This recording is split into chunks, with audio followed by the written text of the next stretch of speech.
Hi, my name is Ying, and today we have with us Jimmy from First Home Advisors. So thank you for being with us here today, Jimmy. And what Jimmy does is that he assists couples in trying to find the best deals for your first homes. So how can we go about doing that? When couples looking for their first home, they have different requirements, different things that they're looking for their first home. So there are a few common things that they look out for is price, the location, even the size of the unit. In the market now, you have a lot of portals that you can search for your home. You know, we have different platforms, you know, they can search and find their properties. But of course, if they're looking for a brand new house, like BTO, they can go directly to HDB website. The best way to look for their first home is to appoint a trusted agent, a real estate agent that know the industry, that can help them to find the specific unit they're looking for. So I understand that you mentioned earlier that all these information, you can actually search them on the internet. So why should couples find and engage with a property agent? It's a good question because I met a lot of first-time couples who are buying their home for the first time. There are a lot of information in the market today. You can search what kind of property and so on and so forth, but you leave that negotiation part to a trusted agent who can actually get the best deal for you. You know what I mean? So sometimes it's good to have an agent that stand in between. You do not want to face the other seller or the other agent that is helping the seller to market the unit. Yeah, so you need someone that you can trust to help you look for your property because it's 100 over 1,000, and in your lifetime, I suppose this will be maybe one of the most expensive items that you will buy. That's true. I think you should appoint someone that you can trust, that can go through the financial review, because when you buy a property that's 100 over 1,000, you should do a proper financial calculation and realize, actually find out how much CPF you can use, how much you can use, what the cash you need to pay on a monthly installment basis, right? And what are the loan interests like. A lot of people might not even be aware of all these issues. So when it comes down to it, right, it actually might make more sense, economical sense, to engage in a property agent. That's right. In this case. That's but right. in terms of your commission, how does it work? The industry norm is that if you are looking for a resale HDB flat and you engage an agent to help you search for it, you pay a 1% commission. If you are selling and you usually industry norm, you pay 2% as a seller. Now, if you are buying a private residential, if you are buying, you are a buyer, you do not pay commission at all.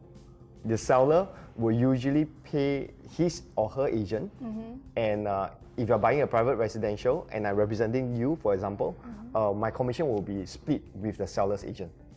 Yes, that's only for private residential. Okay. Yeah, so if it's HDB, is public housing, it's 1%. So if you think about it in these terms, 1% out of so many thousands of dollars that you're buying for a house is actually it's quite reasonable. Exactly. See, if it's a 500,000 flat that you are looking at, right? 1% is about 5,000. For someone to be able to go through in such detail and depth about the things that you have to go through and think about, you know. Yes. Yeah, because there are a lot of consideration when you're buying your house. It's not as straightforward as we think it is. Yeah, so also all the documentation for HDBs, to submit it and all that.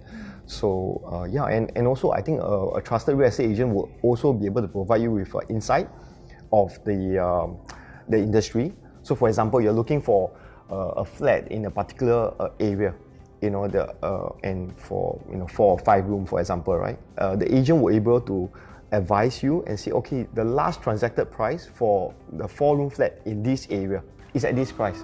These are information that you probably won't have in the public domain. That's true. Yeah, that's true. So it's important. So Jimmy, I understand that a lot of our viewers and our couples are very concerned about the kind of income that they're earning in relation to the kind of property that they can buy. Sure. Typically, right, if you earn a higher income bracket, you will be able to afford a higher quantum, value property, right? So that's how it goes, because the bank, will look at your income level in order to disperse the fund or loan to you. What we do at First Home Advisor, we actually do a detailed calculation because there's this total debt servicing ratio, which means TDSR.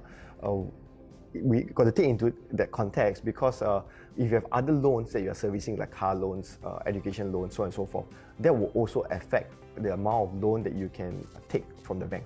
So I understand that when couples buy their first homes, there are going to be external costs involved in purchasing a property. Yes. So can you explain to us and our viewers what external stamp fees will there be? Okay, so other than the commission payable to the agent, there's a stamp fee involved on the purchase price of your property.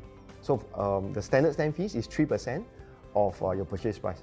So 3% of 500,000 flat, for example, is actually 15,000 payable as a tax. Yeah, and this amount you can actually use your CPF if you have money in your CPF to offset it. Okay. Yes. So thank you so much for sharing with us about your insights in terms of the extra finances that are needed in order to purchase a property. And today we have learned about that as well as why you should engage in a property agent. So thank you so much for being with us. And in the next episode, we will delve more into the different types of properties that you can consider for your first home.